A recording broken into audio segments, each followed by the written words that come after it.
शाम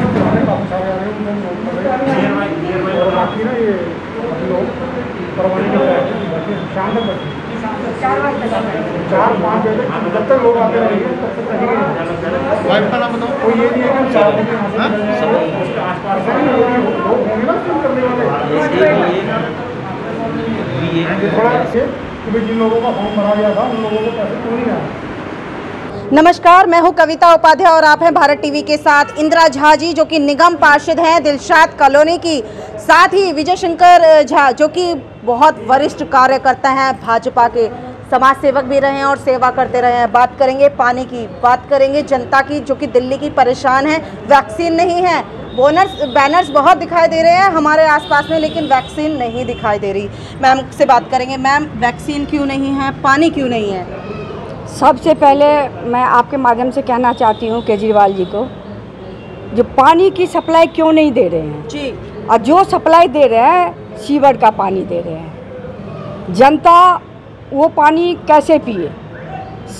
यहाँ मैं जे कॉलोनी में हूँ, सीमापुरी, पुरानी सीमापुरी में, वहाँ की जनता नहीं खरीद सकती है 20 रुपये की बोतल पर डे। नहीं लगा सकते, आरओ नहीं लगा सकते हैं और 20 रुपये के पर डे बोतल सुबह शाम नहीं खरीद सकते हैं। उनके लिए क्या सीवर का ही पानी वो पी के बीमार हो रहे हैं। आते हैं मेरे पास, बोतल में भर के लेके आते हैं कि मैडम पानी देखिए सीवर का पानी है। बाल्टी में लेके आते हैं जो पानी देखिए सीवर का पानी है। उनको डायरिया हो जाता है, पीलिया हो जाता है और टाइफाइड हो जाता है। जो पानी से बीमारी होता है, तीनों बीमारी यहाँ के बच्चे को, यहाँ के नौजवान को, यहाँ के महिलाएं को, ये तीनों बीमारी है। तो केजरीवाल जी ने जब इलेक्शन था उनका, तब उन्होंने यही कहा था बिजली हाफ और पानी माफ। अभी सीमापुरी के हमारे भाई बैठे हुए हैं, उन्होंने बिल 800 कुछ पैसे का बिल आया हुआ है। क्या माफ है? और वो भी पीने लायक पानी नहीं जी। तो केजरीवाल जी को सोचना चाहिए, वो मुखिया हैं दिल्ली के, उनको सोचना चाहिए जो उनकी जनता है, जनता के लिए कम से कम साफ पानी तो दें जिससे कि स्वस्थ रहे। नौटंकी बाज है, सब परेशान है यहाँ के लोग सभी का। मैं तो मांग करती हूँ केजरीवाल जी से ये इस्तीफा दे, इस्तीफा चाहिए। और दूसरी बात, जब प्रधानमंत्री जी ने वैक्सीन फ्री दे रहे हैं जी हर एक स्टेट में, कोई दिल्ली का ही नहीं है, हर स्टेट में दे रहे हैं, तो उनके पास वैक्सीन लगाने के लिए क्यों नहीं है? जनता वहाँ से जाके वापस आ जाती है जब वैक्सीन ही नहीं है। और प्राइवेट में वैक्सीन है, नर्सिंग होम में जी। इसका मतलब यही होता है ना कविता जी, वो वैक्सीन प्रधानमंत्री जी से लेकर और बेच रहे हैं, प्राइवेट में दे रहे हैं, सरकारी में फ्री में लगवाना नहीं चाहते। दिलशाद कॉलोनी में कितनी जगह वैक्सीन लग रही थी और अब कहाँ लग रही है? 2 जगह वैक्सीन लग रही थी, एक JN के स्कूल दिलशाद गार्डन में, एक पुरानी सीमापुरी में लग रही थी स्कूल में, लेकिन कहीं कुछ नहीं है मैडम। अब कहीं नहीं है, कहीं नहीं लग रही है। अब प्राइवेट में हर जगह उपलब्ध है। कई भाई का बहन का फोन आता है ये क्या है, जब मोदी जी दे रहे हैं तो सरकारी में वैक्सीन नहीं है, अब प्राइवेट में हर जगह उपलब्ध है। ऑनलाइन जो वो लोग पता करते हैं तो हर नर्सिंग होम में अवेलेबल है, लेकिन सरकारी सड़क पे आप अभी हाल ही में सड़क पे आपने खड़े होकर के धरना प्रदर्शन किया, आवाज़ उठाई। कहाँ तक आवाज़ उठाओगी दिल्ली वालों के लिए? बार बार उठाऊंगी, जनता के लिए मैं बार बार आवाज़ उठाऊंगी। जब तक वो इस्तीफा नहीं देंगे तब तक आवाज़ उठाऊंगी, क्योंकि जनता के लिए कुछ कर ही नहीं है। अब देखे, आपने देखा कोरोना टाइम में क्या हालत हुई थी दिल्ली वासी को। ये केवल फ्री क्या कर रहे हैं, शराब घर घर पहुंचा रहे हैं। ये उनको मोहल्ला क्लिनिक में शराब वहाँ पिला रहे हैं जी। मीना बाजार में, चांदनी चौक में, वहाँ पर शराब की ठेका लगा रखे हैं, वहाँ पिला रहे हैं। बताइए मोहल्ला क्लिनिक के नाम पर ये क्या है जी? जगह जगह ये तो रोल मॉडल है, रोल मॉडल है। सप्लाई कर रहे हैं डोर टू डोर शराब, लेकिन पानी उनको नहीं दिया जा रहा है, जो जल ही जीवन है। जल ही जीवन है, बिल्कुल। विजय शंकर झा जी से बात करेंगे। सर, दिल्ली में ना पानी साफ है, ना हवा साफ है, ना रोजगार है, इस पर कोई बात नहीं। अगर कोई आवाज़ उठाता है तो अगर बात करें आदेश गुप्ता जी के यहाँ, कल आम आदमी पार्टी के कार्यकर्ता भी उनके निवास स्थान पर पहुँचे हैं। क्या कहना है आपका, जो दिल्ली में हालात हैं फिलहाल? देखिए, जब से केजरीवाल की सरकार दिल्ली के अंदर आई है जी, दिल्ली की हालत बहुत ही दयनीय है और दिल्ली की जनता त्राही त्राही कर रही है।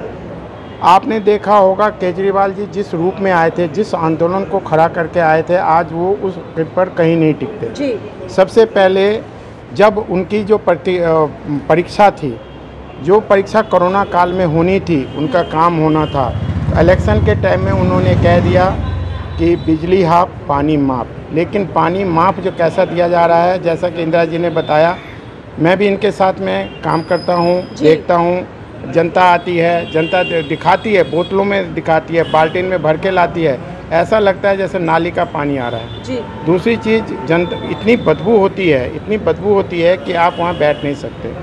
कई बार यहाँ के जो विधायक महोदय हैं उनके पास हमने भेजा, लेकिन वो सुनते ही नहीं। वो कहते हैं ठीक है कार्रवाई करेंगे, कार्रवाई करेंगे, कार्रवाई नहीं होती। दूसरी चीज़, यहाँ पे कहते हैं कि बिल हमने माफ़ कर दिया, पानी का माफ़ कर दिया। अभी कई ऐसे सीमापुरी के अंदर या आसपास कॉलोनी के अंदर ऐसे लोग हैं जिनके कि लगातार बिल आ रहे हैं। मुझे ये समझ में नहीं आता कि किनके बिल माफ़ है, समझ में ही नहीं आ रहा जी। मतलब आपने टीका लगवाया क्या? एडवर्टाइजमेंट करके टीका नहीं लगता। टीकाकरण एक प्रधानमंत्री जी की योजना है जिसको हर नागरिक को मुफ्त टीका दिया जा रहा है, वैक्सीनेशन किया जा रहा है। और प्रधानमंत्री जी की ही योजना है कि जहां पोलिंग बूथ वहीं वैक्सीनेशन। वो करवाने के लिए इन्होंने पहले दिन घोषणा की कि जहां जहां पोलिंग बूथ थे इस वार्ड के अंदर वहां टीकाकरण होगा। मतलब पहले दिन ही फेल, कोई व्यवस्था नहीं, कोई व्यवस्था नहीं।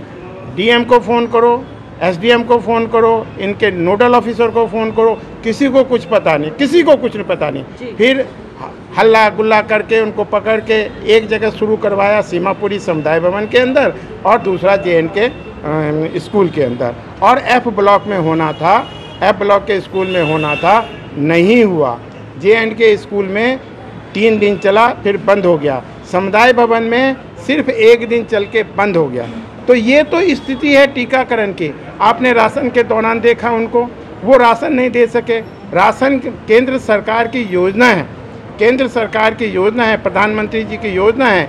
गरीब गुरबा, रेहड़ी पटरी, किराएदार जिनके पास राशन कार्ड नहीं है, क्योंकि कोरोना काल में जो सबके काम धंधे बंद हो गए थे और कोरोना से त्रसित लोग थे, मैक्सिमम लोगों को कोरोना हुआ था, उनको राशन मिले, उनको पानी मिले, भूखा कोई ना सोए, ऐसी व्यवस्था उन्होंने करवा की थी। लेकिन किसी को राशन नहीं मिला। जहाँ पे स्कूल में राशन रखवाया वो स्कूल में राशन सड़ गया, लेकिन गरीबों को राशन नहीं मिला, मजदूरों को राशन नहीं मिला, रिक्शे वालों को राशन नहीं मिला, और जो श्रमिक लोग हैं पलायन करने लगे। इससे पहले भी यही हाल हुआ, दूसरा भी यही हाल हुआ। तो ये एक सोची समझी साजिश है। केवल वो एडवर्टाइजमेंट पे दिखते हैं, अपने बोर्डों पे दिखते हैं, हकीकत में ज़मीनी स्तर पे जनता यहाँ की त्राही कर रही है, त्राही कर रही है। इंदिरा जी, सांसद गौतम गंभीर अपने पास से फाउंडेशन के तहत वैक्सीन लगवा रहे हैं, चाहे वो युवा हो चाहे बुजुर्ग हो, उस पर आपका क्या कहना है? 18+ हमारे माननीय सांसद गौतम गंभीर जी सभी के लिए वैक्सीन लगा रहे हैं। उनके पास कहाँ से आता है? वो अपने पॉकेट से खरीद कर लगा रहे हैं। आपको पता है कविता जी, वो 1 रुपये सैलरी नहीं लेते हैं। जो उनको सैलरी मिलती है वो शमशान घाट में गरीबों के लिए काम करते हैं, खर्चा करते हैं, अपने लिए नहीं रखते हैं। ऐसे सांसद होना चाहिए, इसी तरह के विधायक भी होना चाहिए। मैं अपने सांसद को नमन करती हूँ। यदि कोरोना टाइम हुआ तो उन्होंने अनाज बेहिसाब बांटा, मास्क बेहिसाब बांटा, इसी तरह वैक्सीन बेहिसाब लगा रहे हैं। उसी तरह कोरोना के जो मेडिसिन थी फेविफ्लू, वो सबको दे रहे थे, जबकि मार्केट में नहीं था। अर्थात तो डबल की कई गुना रेट बढ़ा, काला बाजारी चल रही थी। तो मैं अपने MP साहब को नमन करती हूँ, जो मतलब गरीबों को, मैं कहती हूँ शुरू से ना, हमारा भाजपा जो है ना गरीबों की सरकार है। वो यही सोचते हैं जो अंतिम पायदान पे है उनके लिए सरकारी फायदा मिले। इंदिरा जी, आपने जब अंतिम पायदान की बात की है तो पीछे भीड़ दिखाई दे रही है। आज क्या कार्यालय में आप सेवा कर रही हैं जनता की? ये स्वनिधि योजना है, हमारे प्रधानमंत्री जी की ये योजना है। जो रेहड़ी पटरी वाले कोरोना टाइम में उनका काम धंधा बंद हो गया, उनके पास पैसे नहीं है, उन सब के लिए 10,000 दिए जाएंगे पैसे, जिससे कि वो स्वरोजगार अपना शुरू करेंगे, रेहड़ी पटरी फिर से शुरू करेंगे, अपना पैसे कमा के उसके बाद घर गृहस्थी चलाएंगे। ये प्रधानमंत्री की योजना है। पानी पर एक बात मैं कहना चाहती हूँ, दिल्ली के मुख्यमंत्री केजरीवाल जी 9 करोड़ में स्विमिंग पूल बना रहे हैं। अब बताइए, वो 9 करोड़ में स्विमिंग पूल बना रहे हैं, इधर दिल्ली की जनता त्राहिमाम कर रही है जो साफ पानी मिले जिससे कि हम पी सकें। तो इस तरह के केजरीवाल जी दिल्ली के मुखिया हैं। निगम पार्षदा इंदिरा झा जी ने तो साफ कह दिया कि इस्तीफा दे दीजिए अगर आपसे दिल्ली सरकार नहीं संभलती सीएम को। और बात करेंगे रोजगार की, तो स्वनिधि रोजगार योजना के तहत पीछे भीड़ जो दिखाई दे रही है, सोशल डिस्टेंसिंग करते हुए वो भी कैंप यहाँ पर लग रहा है। ना साफ पानी है, ना बिजली, ना ही साफ हवा है दिल्ली के अंदर। जाने क्या होगा अगर आपकी सोच भी इसी बात पर है कि हाँ घर में पानी नहीं आ रहा है या दूषित पानी आ रहा है, आरओ के बिना पानी पिया ही नहीं जा सकता, तो राय ज़रूर देंगे और ये वीडियो शेयर भी ज़रूर करेंगे। अपना ध्यान रखिए और मास्क ज़रूर लगाएं।